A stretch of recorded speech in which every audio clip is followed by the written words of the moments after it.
Just to give a little introduction, our goal here is to help us all learn about how Harpswell and the town, as well as the volunteer fire departments, deliver their services, what challenges they face, and how they're all working with each other to address those challenges. I want to thank the library for having us here tonight. Appreciate making the space available.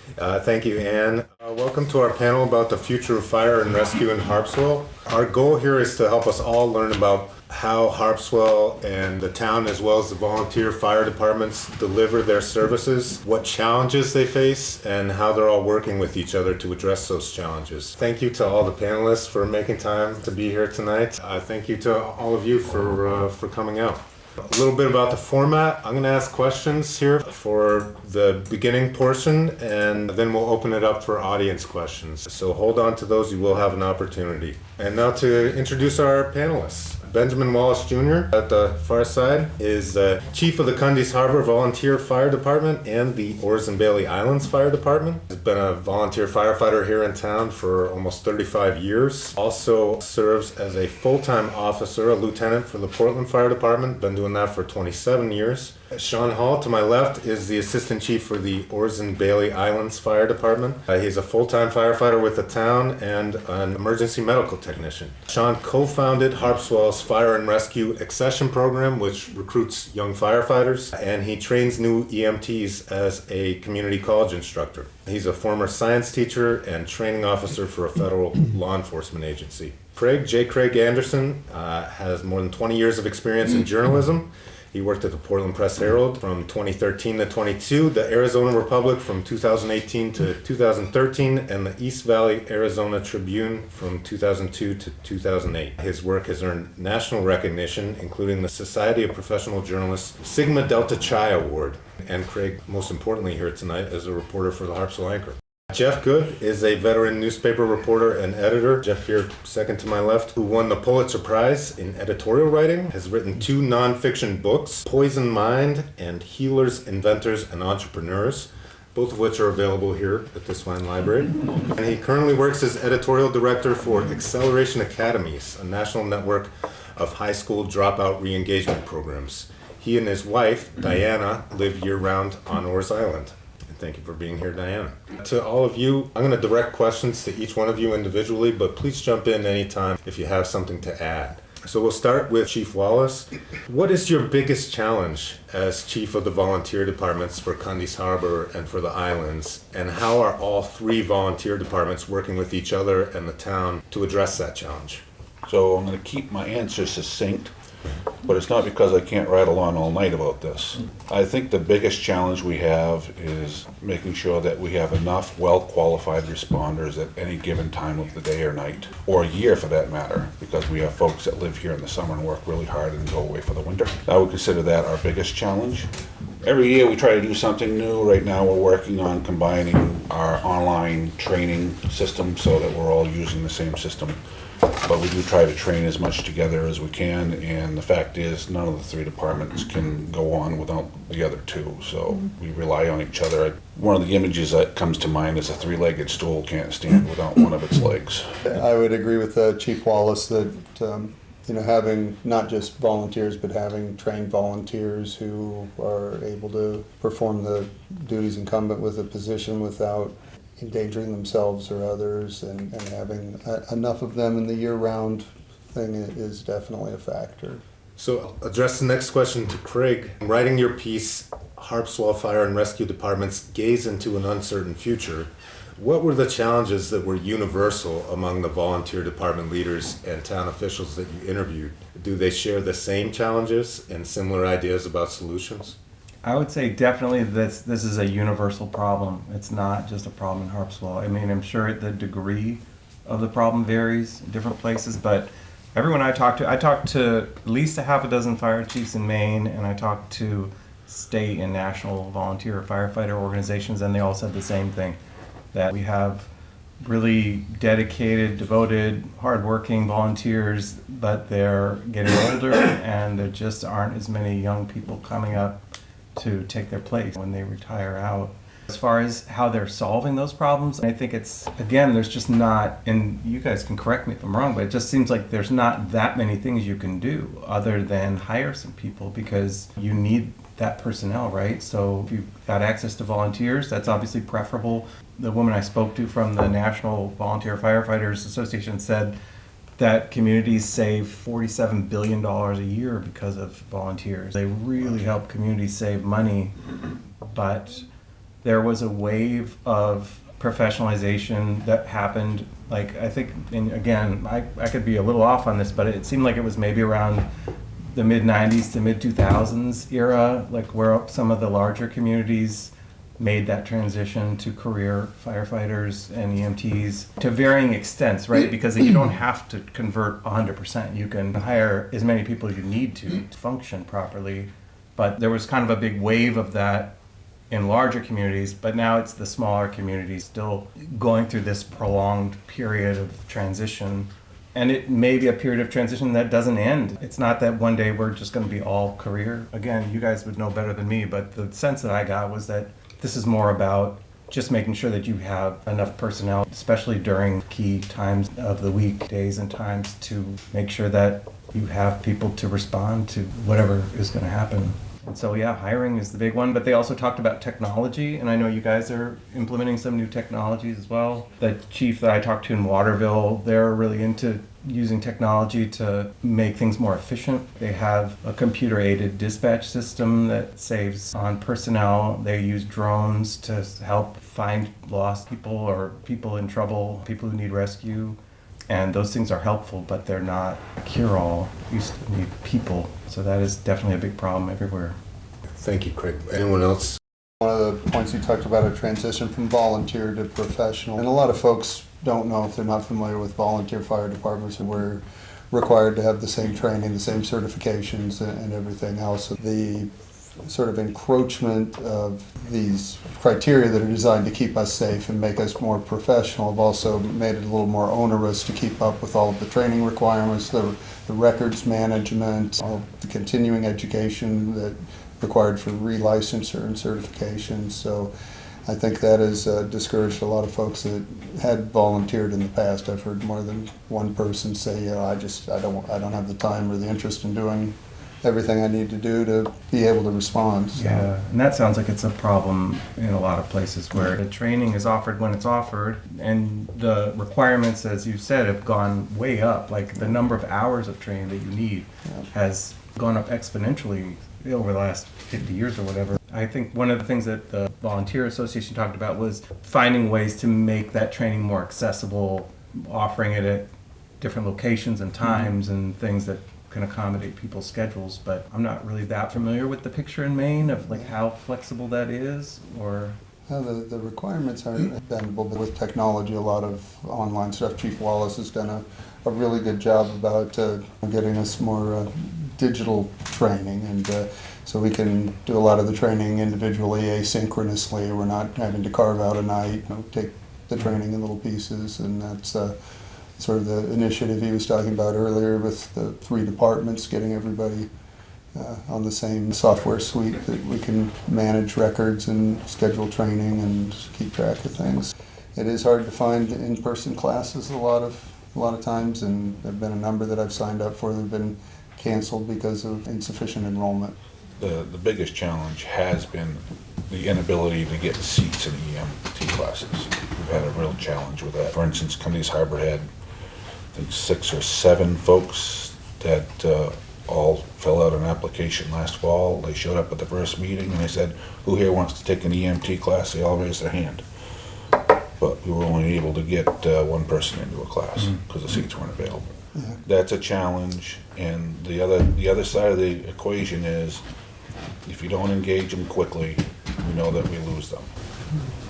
Why is that? Well, people are looking for a way to make a difference in the community. And if it's going to take you 6 months to get to the point where you can even go on a call, that's very discouraging.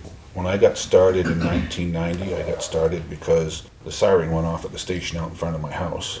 Every time the power flickered, not necessarily because there was a call, but I wanted to know what was going on up there, and I was still in high school. So I showed up.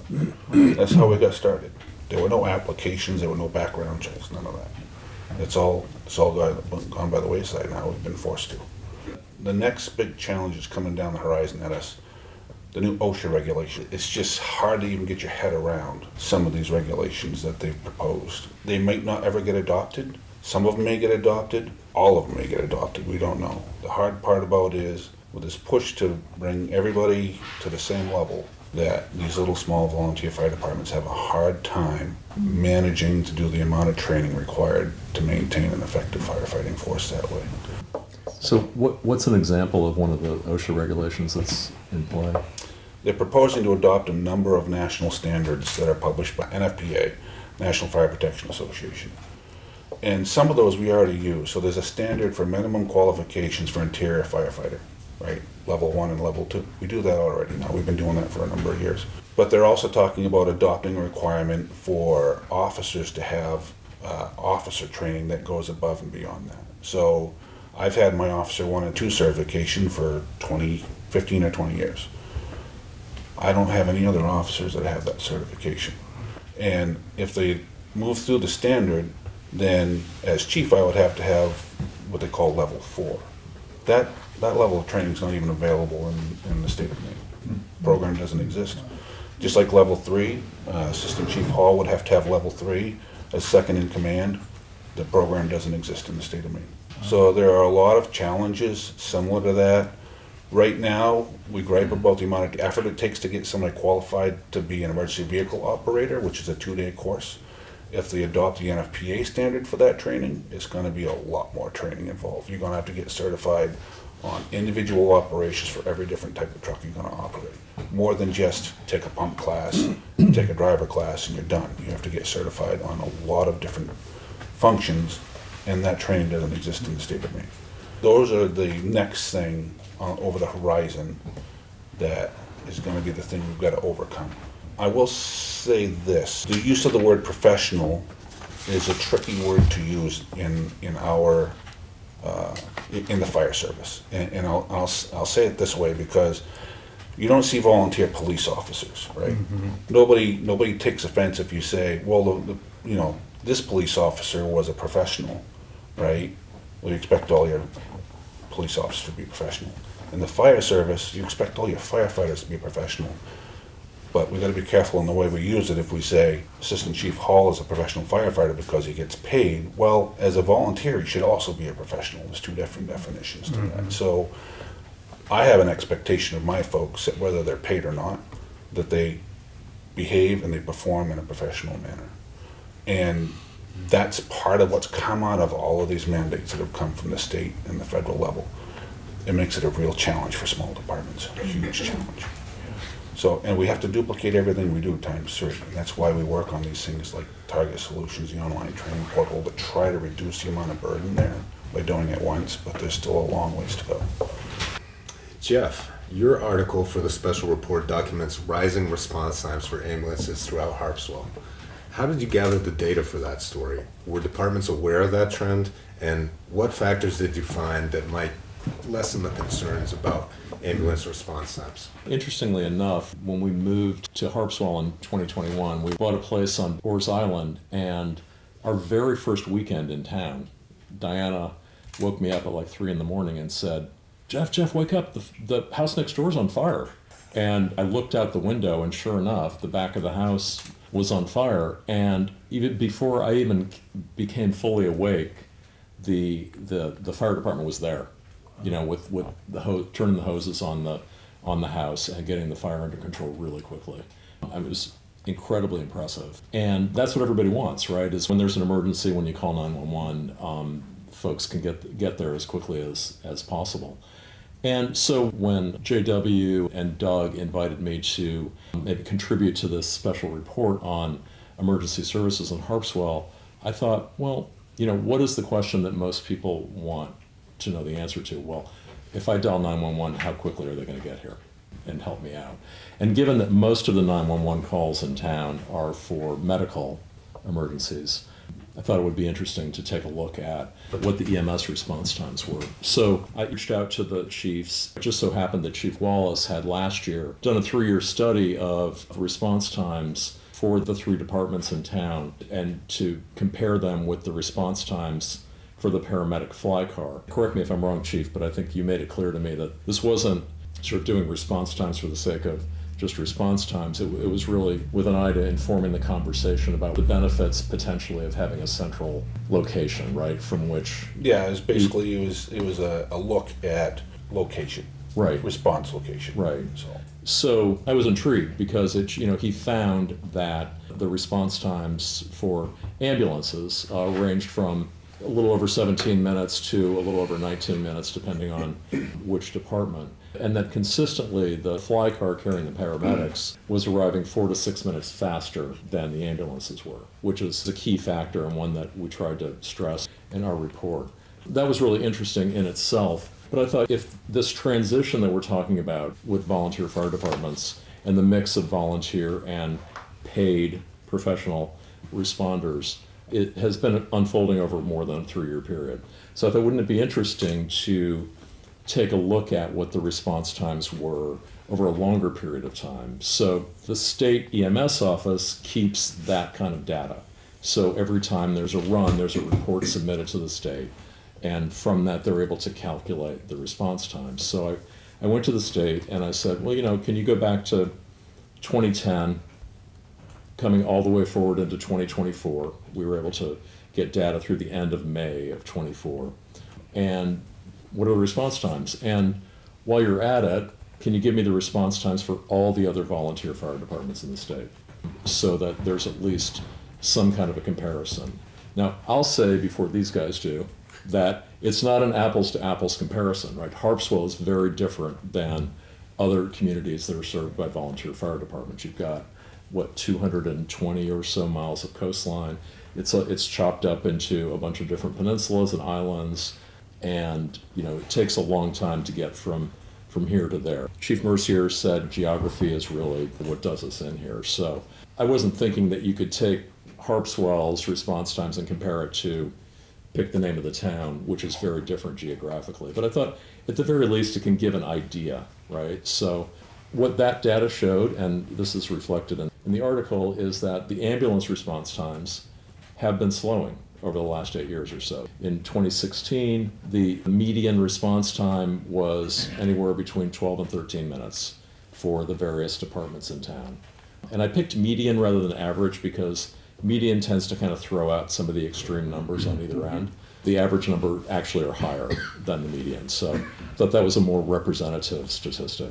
So 12 to 13 minutes in 2016, but then it had risen up to anywhere between 16.7 and 18.7 minutes by the end of 23, depending on the department. Statewide, meanwhile, it showed some slowing, but since 21, it had held pretty steady at 13 minutes among volunteer departments.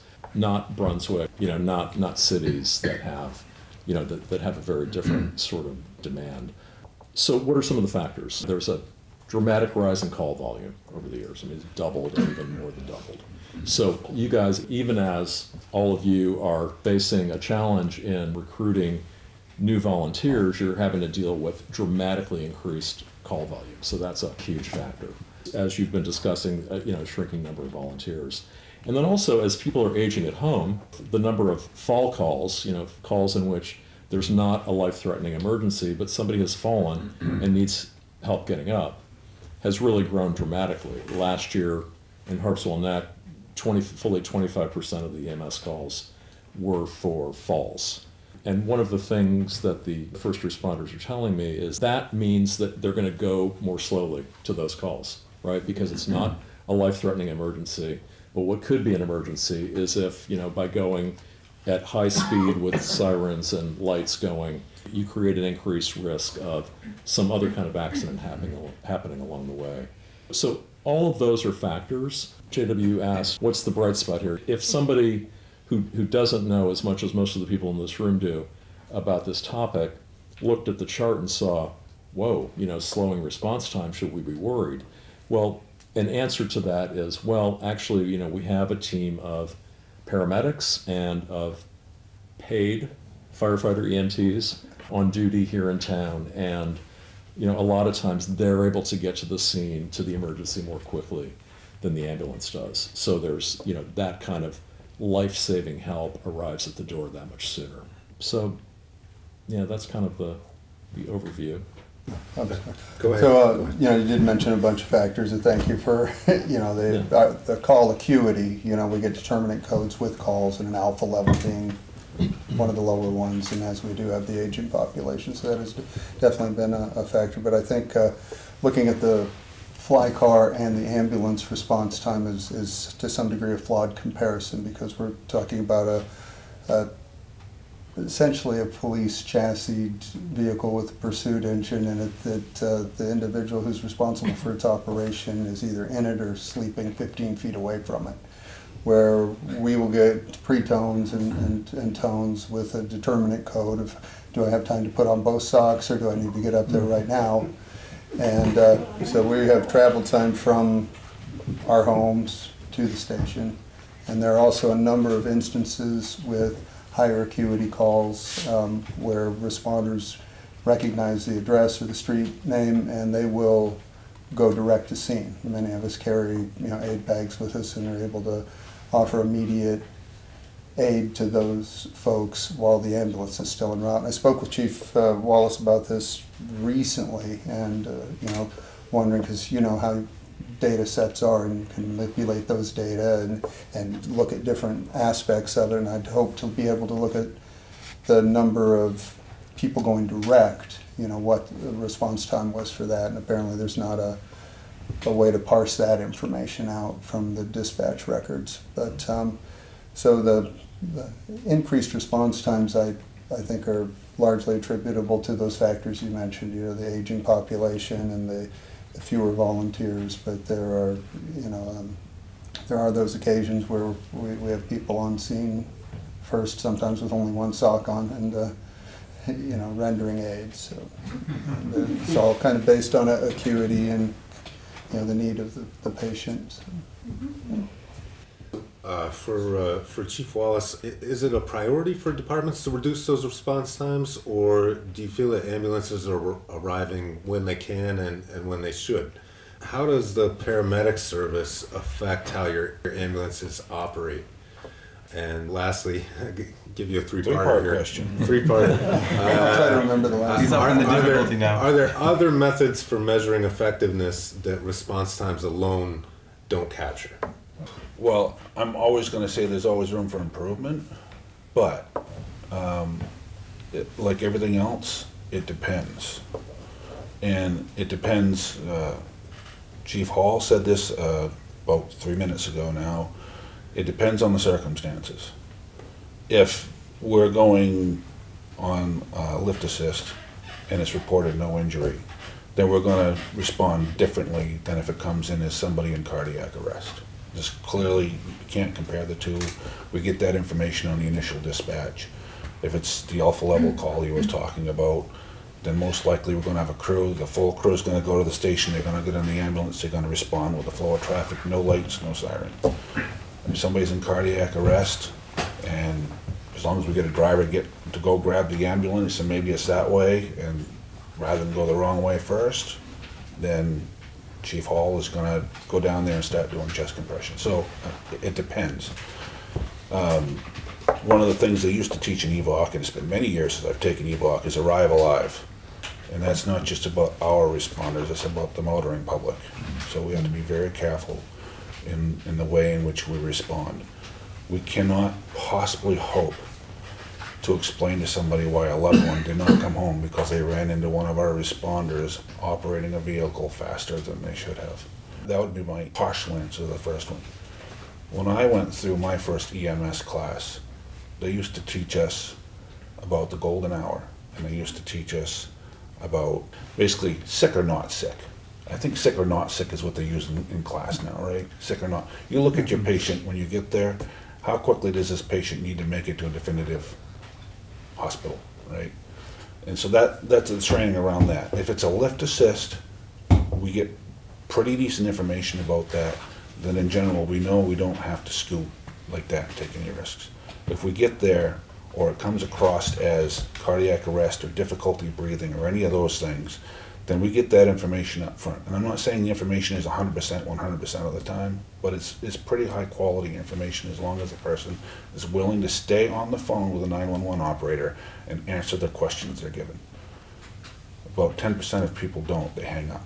They call, they report their address, they say, I need an ambulance, and then maybe 1 or 2 questions, and they hang up the phone because they feel like they're being bothered to answer questions. So if I had to get across to anybody tonight that might be watching, if you call 911, please stay on the line with the operator and answer their questions. It does not delay us responding to answer all the questions, but it gives us the information we need to make an informed decision on how quickly we're going to respond to your emergency. And we know that even if it's a lift assist, it's still an emergency in your book, so we're not calling that short. So it's the same thing, even though in the training it used to be when you got to the patient, you look at the patient, sick or not sick. Sick, you load them in the ambulance and you get going. Right? We get that information up front. If we get quality information to the 911 call taker from the person that called it in, we make those same educated, informed decisions about how we're going to respond. You mentioned the golden hour, and I think that's kind of an important concept, but I don't know if everybody knows what that means. So the golden hour applies to trauma, extensive trauma, whether it be head trauma, there are other traumas, and not as much to cardiac arrest, but anybody that's got a critical diagnosis, they need to get to the hospital within an hour. Because statistically, after an hour, if you have a critical diagnosis, then your patient outcomes decline fairly rapidly. So that's one of the reasons that we may decide whether or not we're going to go to mid-coast or we're going to go all the way to main med. It'll depend on the patient, how stable they are, whether or not mid-coast has the level of care that this patient needs or not. So we're always taking that stuff into consideration. So that's a golden hour, and I don't even know, frankly, if they teach that in the books anymore or not. But they used to really hammer it home with us. But I think now it's probably more along the lines, and you walk in, patient sick, patient not sick. And for somebody that's been trained to look, if you've got a patient that's ashen gray, is breathing 5 times a minute, and they just, right, you know they're sick. You load up and go.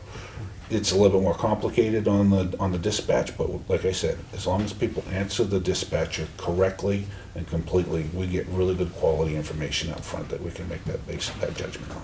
I ran some numbers because Chief Hall and I were talking yesterday afternoon. We were trying to figure out, with the different things that affect response times, we know that the number of lift assists have gone up in the last 10 years. They're becoming a significant number of our responses for the ambulance. So how do we figure out what impact it's had on it? So I ran some numbers for the last 3 calendar years for all 3 services. And based on those numbers, eliminating all of what we call alpha level calls, because that's determined by dispatch, it's in all of our reports. For the last 3 years, the average response times, believe it or not, were pretty close to MC2.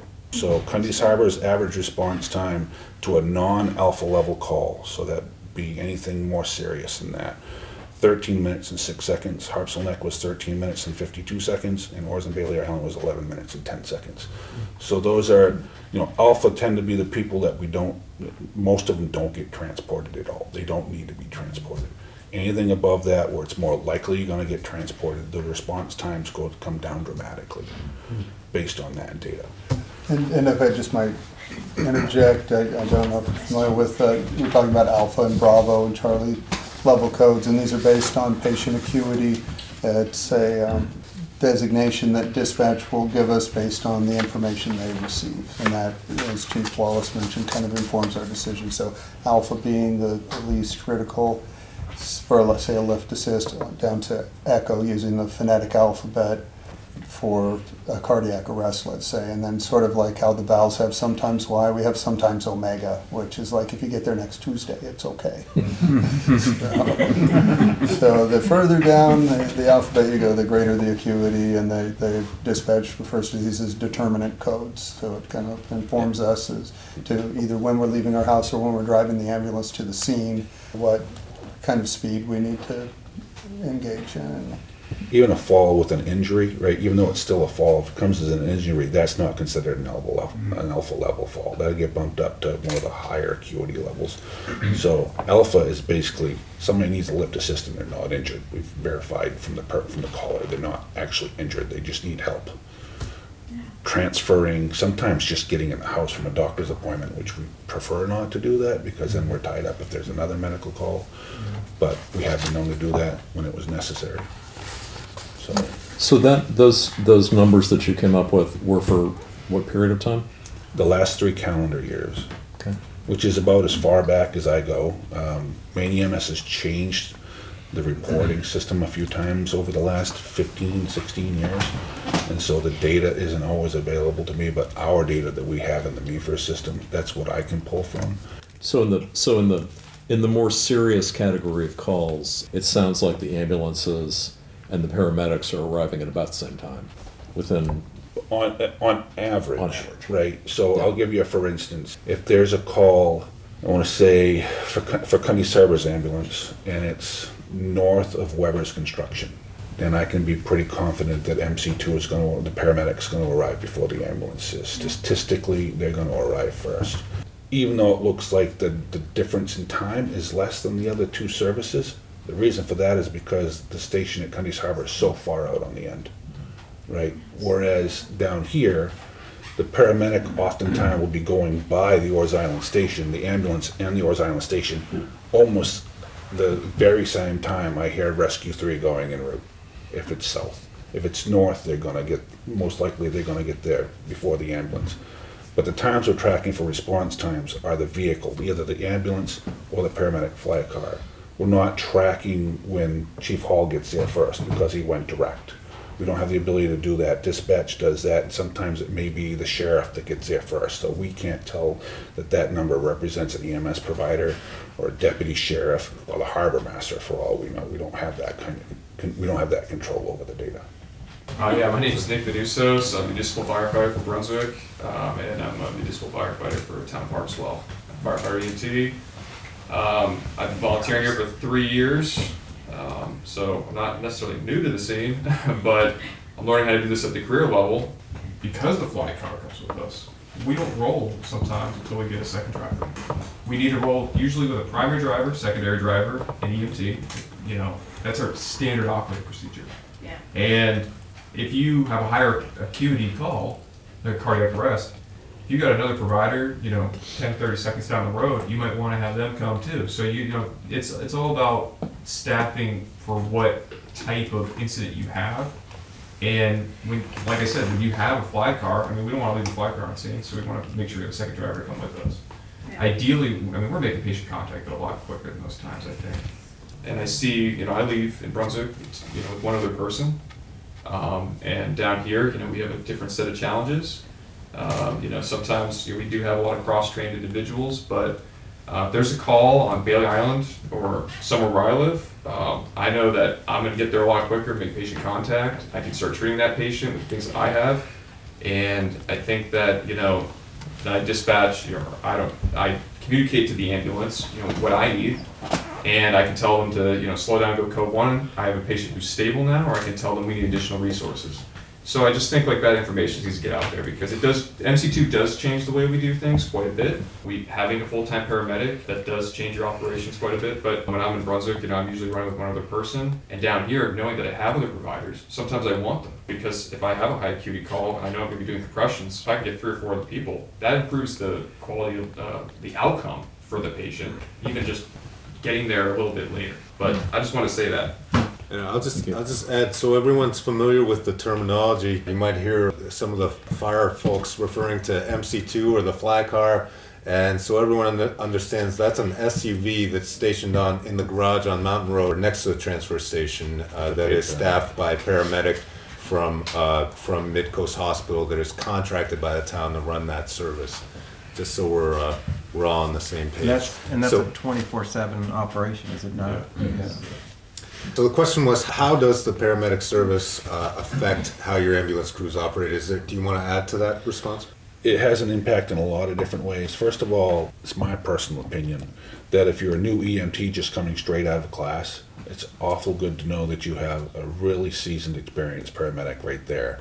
When you're getting your feet under you doing patient care, that period of time it takes you to get your feet underneath you, so you're doing quality care. They bring a level of care that we don't typically have available amongst the volunteer squad. Our last paramedic just resigned, so because she's moving out of town, the last volunteer paramedic we had.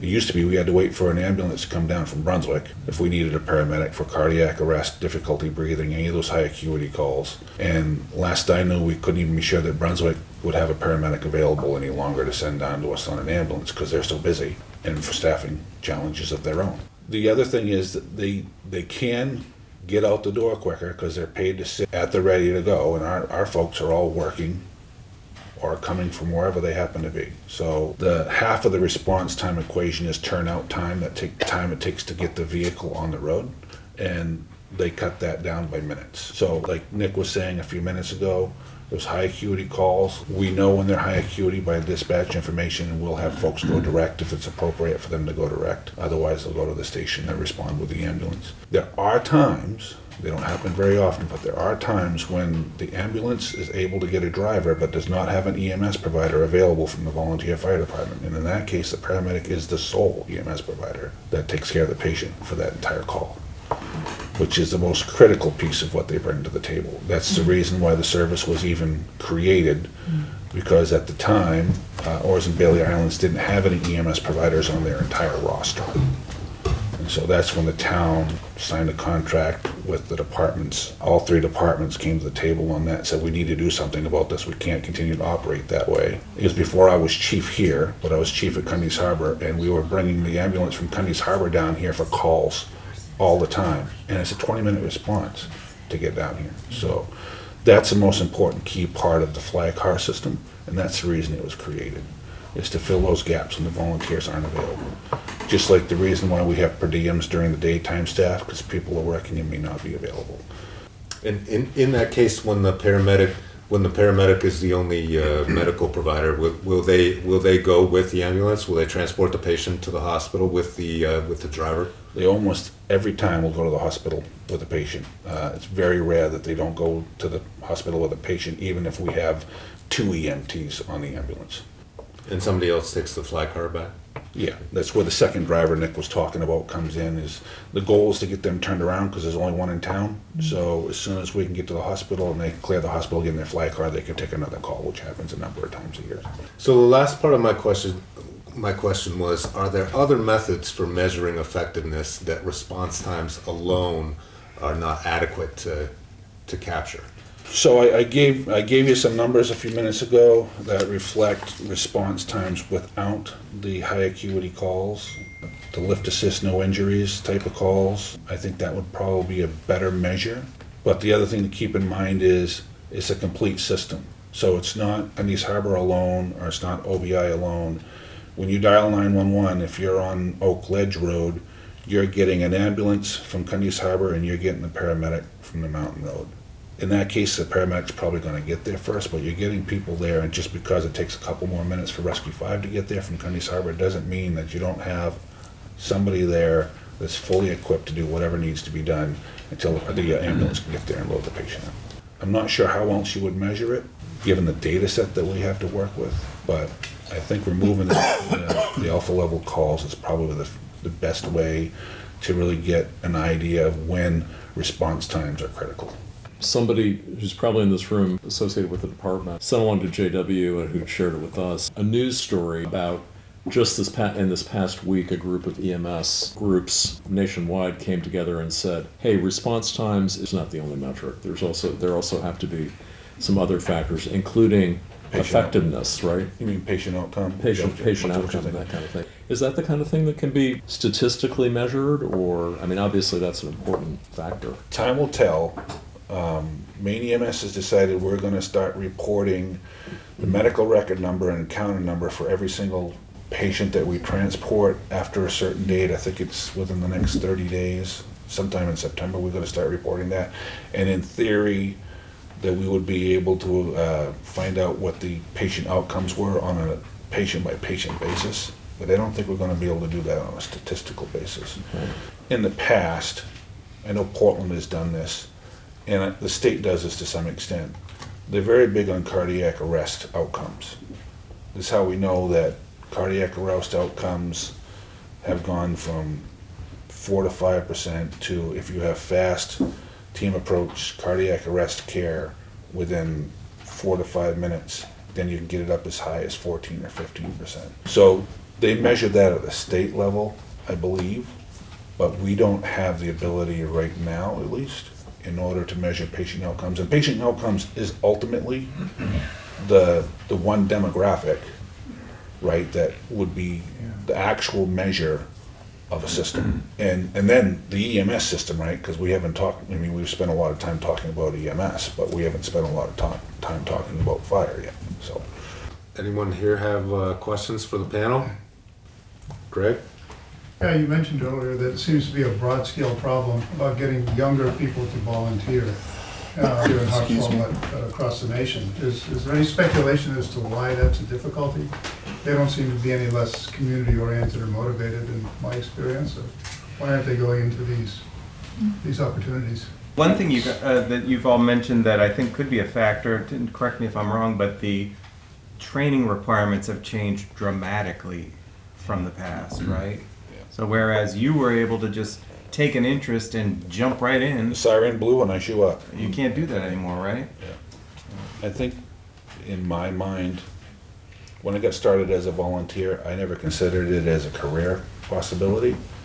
And I don't know if anybody knows who John Martell is. He was assistant chief in Cummings Harbor years ago when I started. And I actually took time off of work fishing for a living, which is pretty much unheard of in the commercial fishing industry, to go to the State Fire Academy when there was a State Fire Academy, and there isn't any longer, to get that training, to get my EMS qualifications, get licensed and all that stuff. And after I did that, John Martell came to me and said, hey, you need to start putting in applications. You're going to get a job. We need you to get a job somewhere. And so I did.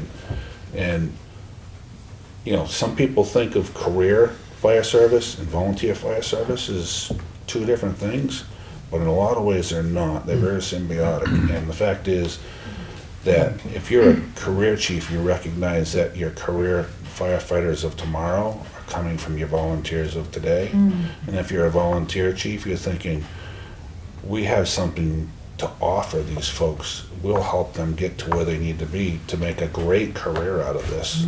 I've been doing this for a career for 27 years. It's still the best job in the world. And we'll help you get there. Because Nick's done it. When you came aboard, you weren't thinking of this as a career either, were you? No. I had to convince you after how many conversations to put your applications in, and you don't have any doubts about it now, do you? No. So, and if we think about it in that line, there are going to be some folks out there that people like Sean and Mariel and some of us can convince that it's a great career, right? Well, Nick, what got you interested in it to begin with? I was in college. I wanted something that would kind of put me in kind of my own category a little bit, you know, because I was looking at like master's programs, and I was like, okay, yeah, volunteerism, you know, that sounds like something that everybody's doing to get, you know, to get into better, bigger programs. And all of a sudden, just happened to see the advertisement, you know, who's gonna answer the call. I wanted to be a PA, and I was like, well, what is it about medicine that I like? And can I still do that, but also sort of find my purpose doing other things that I like to do as well? And there just happened to be such a need for it out here. I was really shocked. You start out maybe as a medical provider, like EMT, but you might find yourself on a wildland fire, and it's just kind of how you roll the dice. And ultimately, I think I created a bond, and I found that, like I said, my purpose with a lot of the volunteers out here. And I really wanted to see, you know, the trainings are limited, and you can, if you're a career person, you kind of have more access to that. So if you want to become more proficient and competent and all those things, as a young person with very little experience, you go career as early as you can, and they provide you with the rest. And Brunswick has certainly done that. And in Harpswell, I actually have more responsibility sometimes than I do in Brunswick, because we do have fewer volunteers. That's kind of where I'm coming from.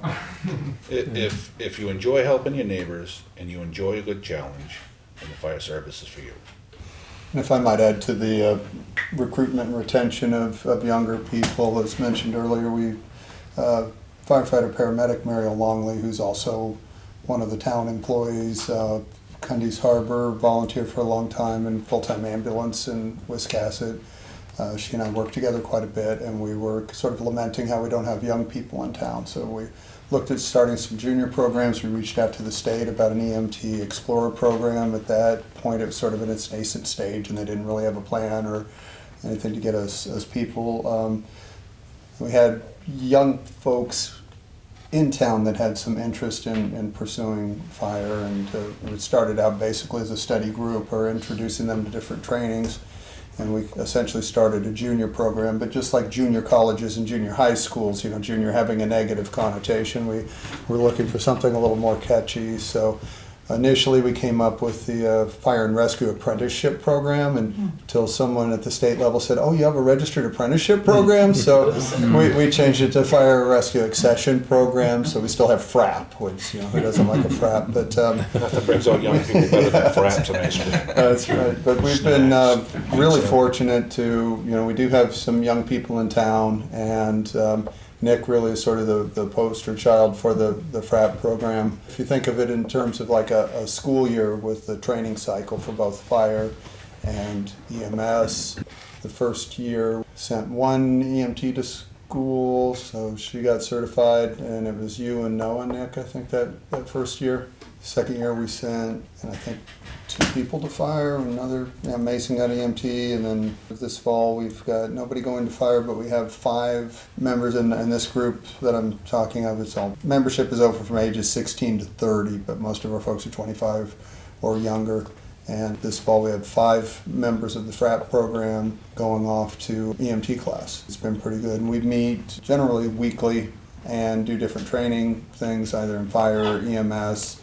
We kind of had a field trip last week. Mariel Longley took them to Monkey See, Monkey Do, which is a ropes course, and kind of, you know, build confidence and get them used to sort of being up high and relying on one another. It worked out really well. We've got folks from all 3 of the departments participating, and Mike Drake, fire administrator, and he helped to petition the town of Harpswell to take over and underwrite some of the costs associated with the program. It's been a pretty good program, and we tried a number of different things. There were 2 years in a row we went to the high school with apparatus and met with an auditorium full of high school students, and we'd worked with their workplace coordinator, liaison type persons where they could get college credit for job experience and things. And we just didn't have much luck at the high school, and we tried a number of things, and this just kind of fell into place. But you have essentially the same age cohort of people that are, you know, doing stuff that's different and fun and exciting, and so it's encouraging for the future of, I think, of EMS and fire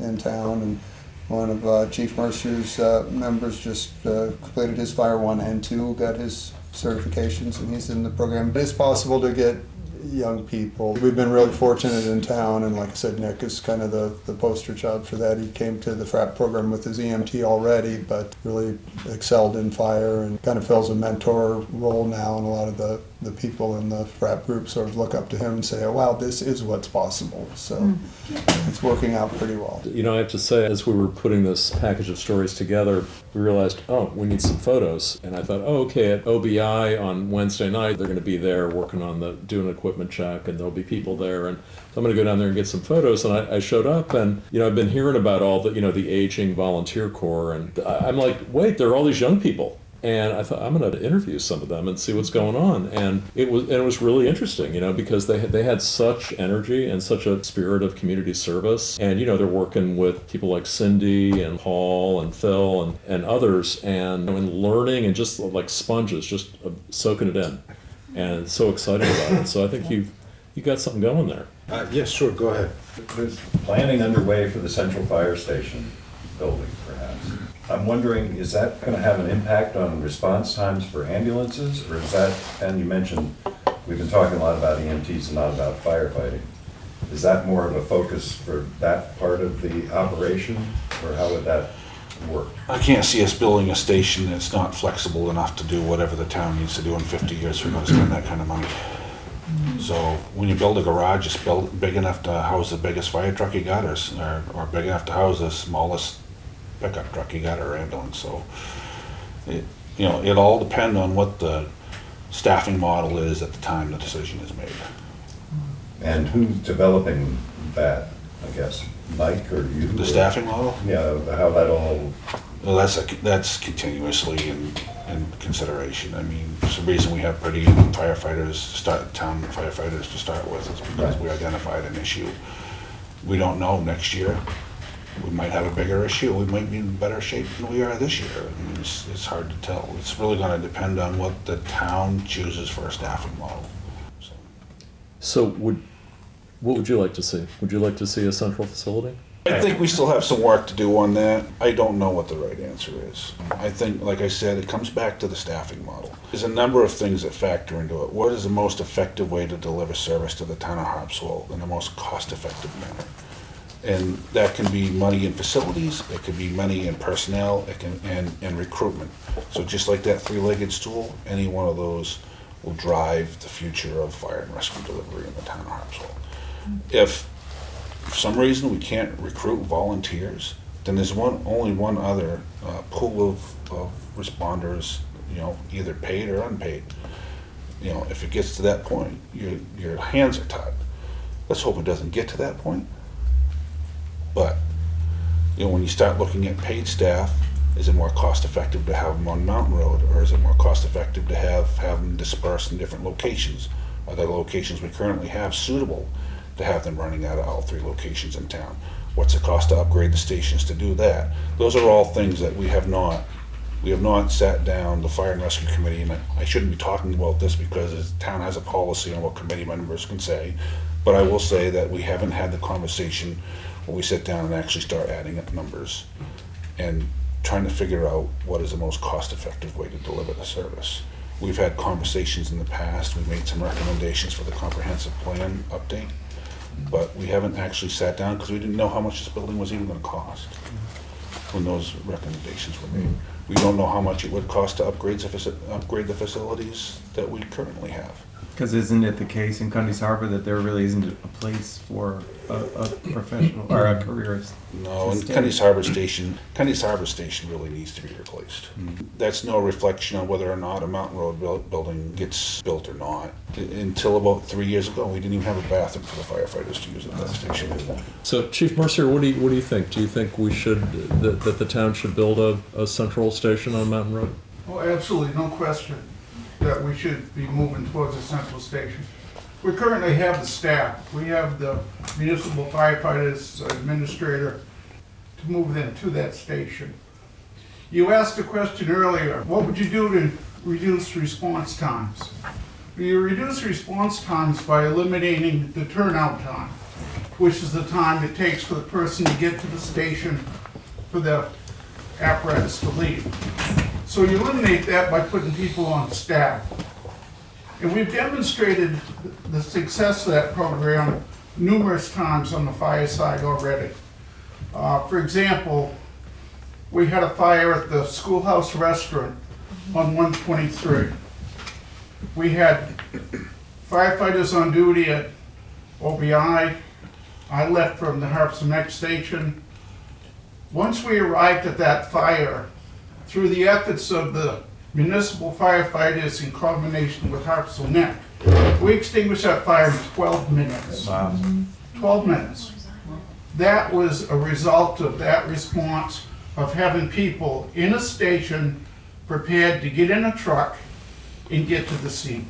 So the answer is, if you want to get them there earlier, they've got to be at the station prepared to do that. That's number one. Number two is you got to have a central location. There's got to be equity in providing these resources to the entire geography of Harpswell. Not Harpswell Neck, not OBI or Cundy's Harbor. There's got to be equity. We've done a lot of work looking at that. There's no central location in the town of Harpswell. We can just look at the map. It doesn't exist. The best location that we can live with is the Mountain Road location. That provides an equitable response to all the communities in the town. So it absolutely is imperative that we move to placing a station at that location that is going to allow that equitable coverage for Harpswell Neck, OBI, and Cundy's Harbor. there's no question that's where we need to move to. Harpswell Neck, you talked about recruitment. There is no recruitment available in Harpswell Neck. Our community, and I've grown up there, and it's become a bedroom community. It's a fishing community still, but there's a very small amount of fishing compared to what there used to be. So it's become a bedroom community. There are no young people available to recruit. And we've gone, just so people are aware, we've been working on this problem for a number of years. I've been chief for 18 years, and we've been dealing with this problem. We've hired outside consultants to come in and give us programs with ideas, many of which we've tried. Some have been successful, as certainly the ones Sean and Mike and Muriel have developed have been successful, but you've got to have the people to participate to make those programs successful. I don't have those on the Harpswell Neck side. I have 2 young folks in my department, and the other 7 of us are, I'm 75.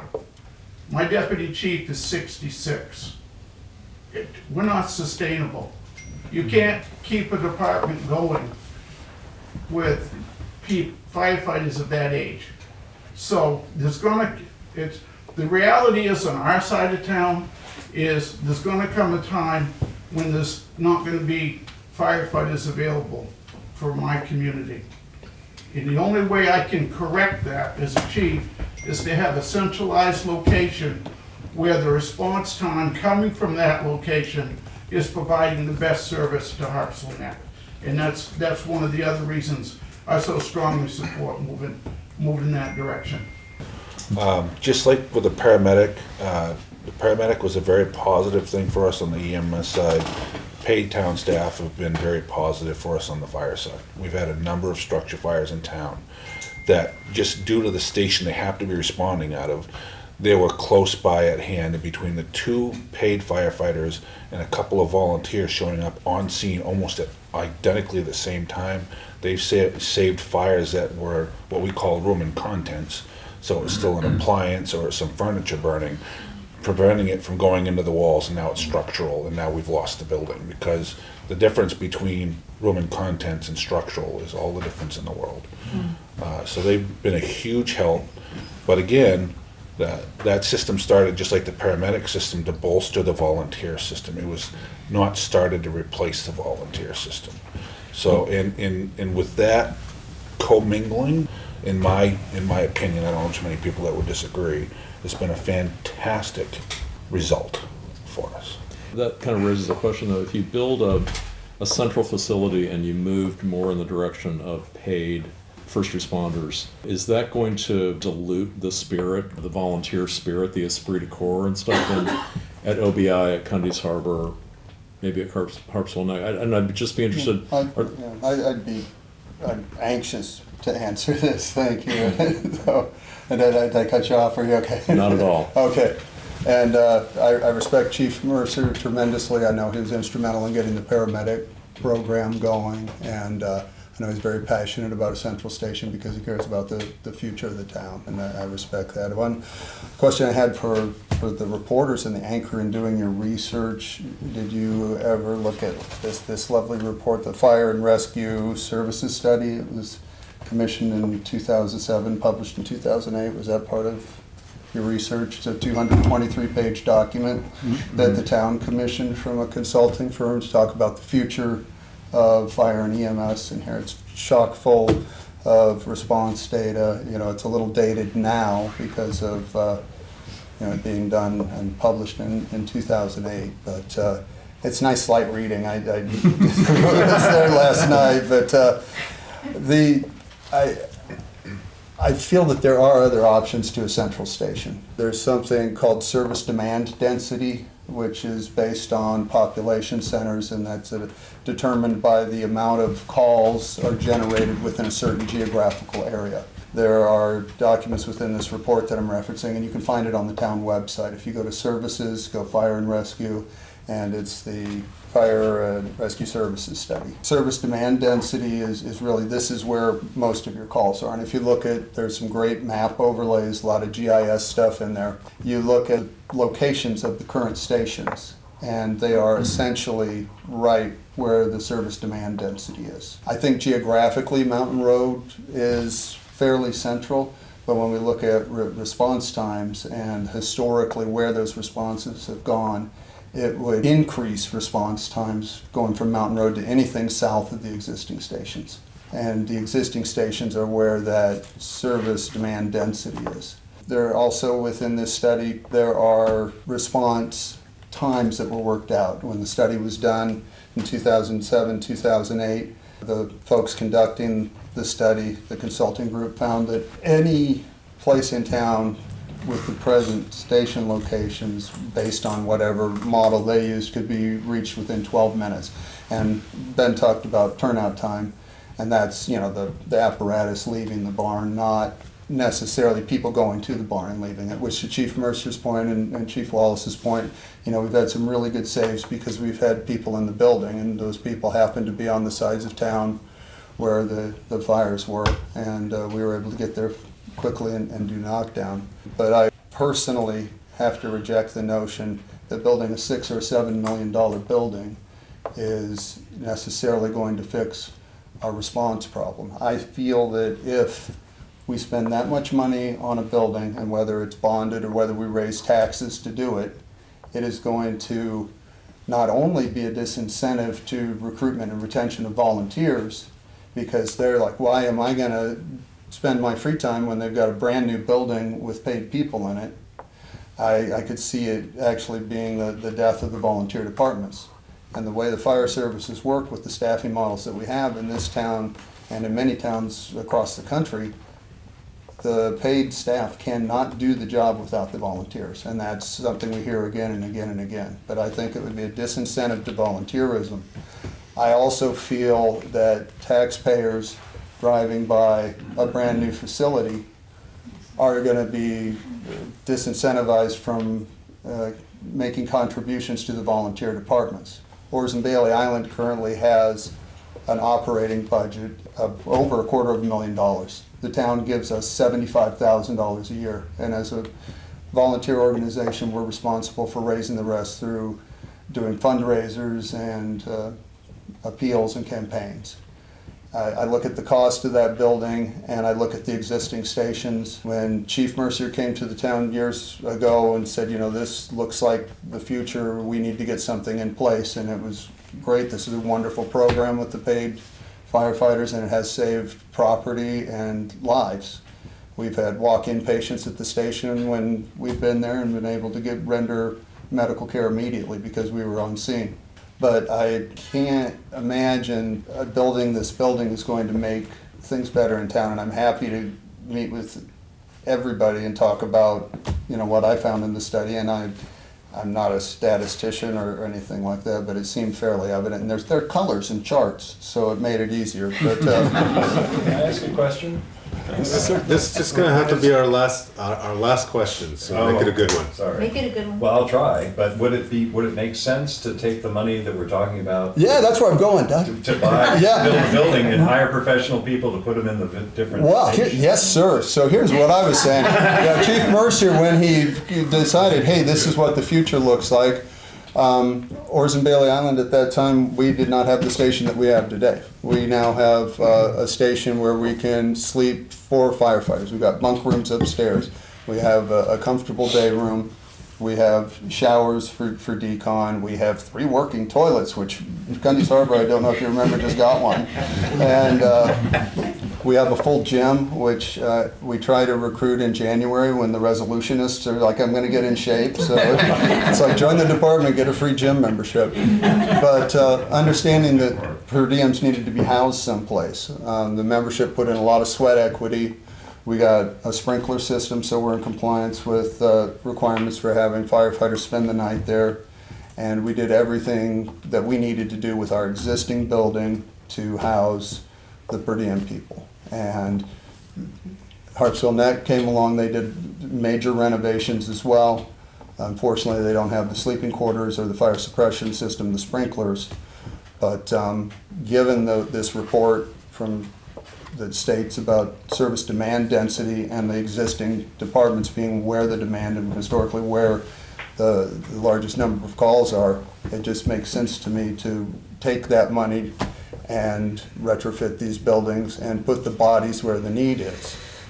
And I Can we use a run different some term than numbers. bodies? Yeah, well, yeah, it's different term. Personnel. And would you be able to get the same, the same grants, the same interest rate on bonds, all the same financing? That I do not know. When we did the Oars and Bailey Island Station, there was a lot of sweat equity, and we found some grant funding, and the town, contributed some to it. But if you're talking a $6 or $7 million building, retrofitting the existing stations that need the work, with the exception of Cundy's Harbor, which really doesn't have a place that's sufficient to house people, unless you make a deal with the Beacrists and buy the Block and Tackle restaurant and retrofit that, and have people walk across the parking lot.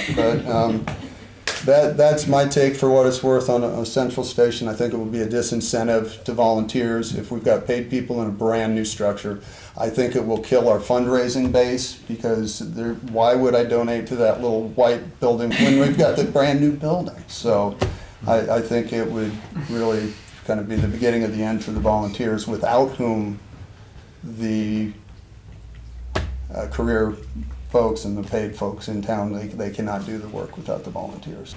The requirements Understood. from my side of town are vastly different than what's occurring over here. You're very fortunate. And if some of these folks would like to move to the other side. And I understand it ebbs and it flows, one department will be up, and it certainly fluctuates with membership. Hey, JW, thank you. May I make a comment? Do we have time? Yes, just a comment, and then we'll wrap things up. So, being on the board, Oars Bailey Fire Department, I'm very honored to be on it, because, particularly at this time, because there is so much energy and new blood and a lot of planning going on. And I'm on the fundraising committee, which Christine heads up, and I'm on head of outreach. And I know by putting out newsletters and helping with the fundraising that people in the town needed to be educated to really understand, and we've done this, that we function on very little of the taxpayers' money and raise the money ourselves, and they've been all very generous. And people sign up to have money taken out monthly or whatever, but we always end up getting what we need. But it's been a long haul. A lot of people have said, oh, I didn't know it wasn't already paid for by the town.